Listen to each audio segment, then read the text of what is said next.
स्वागत है आपका ज्ञान की माला यूट्यूब चैनल पर। श्री कृष्ण कहते हैं, अगर तुम अपना कल्याण करना चाहते हो तो सभी तरह के उपदेशों, सभी धर्मों को छोड़कर मेरी शरण में आ जाओ, मैं तुम्हें मुक्ति प्रदान करूँगा। 2. श्री कृष्ण कहते हैं, जिस इंसान के चारों तरफ नकारात्मक लोग रहते हैं, उस इंसान का मंजिल से भटक जाना तय है।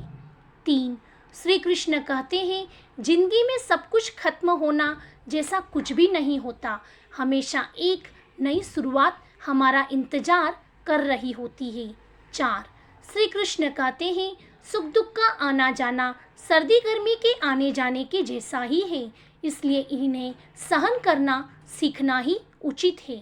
5. निर्बलता अवश्य ईश्वर देता है, परंतु मर्यादा मनुष्य का मन खुद निर्माण करता है। 6. श्री कृष्ण कहते हैं, जीवन में वाणी को संयम में रखना अनिवार्य है, क्योंकि वाणी से दिए हुए गांव कभी भरे नहीं जा सकते। 7. श्री कृष्ण कहते हैं, मनुष्य उसके लिए शोक करता है जो शोक करने के योग्य नहीं है और फिर भी ज्ञान की बातें करते हो। बुद्धिमान व्यक्ति ना जीवित और ना ही मृत व्यक्ति के लिए शोक करते हैं। 8.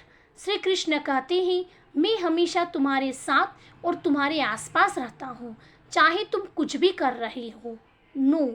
श्री कृष्ण कहते हैं, जो हुआ अच्छा हुआ, जो होगा अच्छा होगा, स्वयं को मुझ पर छोड़ दो, अपने कर्म पर ध्यान दो, कर्म ऐसा जो स्वार्थ रहित पाप रहित हो। 10. श्री कृष्ण कहते हैं, जीवन में समय चाहे जैसा भी हो, परिवार के साथ रहो, सुख हो तो बढ़ जाता है और दुख हो तो बढ़ जाता है। 11. श्री कृष्ण कहते हैं कि सत्संग ईश्वर की कृपा से मिलता है, परंतु कुसंगति में पड़ना मनुष्य के अपने ही हाथों में होता है। 12. कर्म का फल व्यक्ति को उसी तरह ढूंढ लेता है जैसे कोई बछड़ा सैकड़ों गायों के बीच अपनी माँ को ढूंढ लेता है। 13. इस संसार में कुछ भी स्थायी नहीं है। श्री कृष्ण कहते हैं, मैं सभी जीवों में विद्यमान हूँ, मैं चींटी में भी विद्यमान हूँ और हाथी में भी विद्यमान हूँ। 14.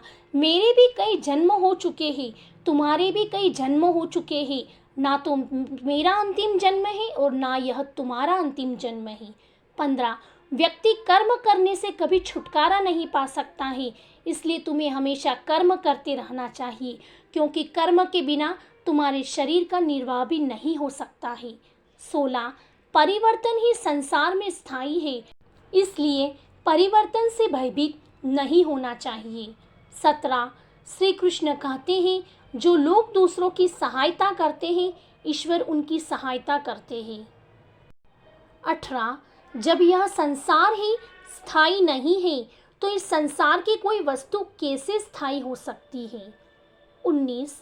आत्मा शरीर को वैसे ही छोड़ देती है जैसे मनुष्य पुराने कपड़ों को उतारकर नए कपड़े धारण कर लेता है।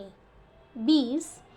मन शरीर का हिस्सा है, सुख दुख का एहसास करना आत्मा का नहीं, शरीर का काम है। मान अपमान, लाभ हानि, गम और खुशी सब मन का खेल है।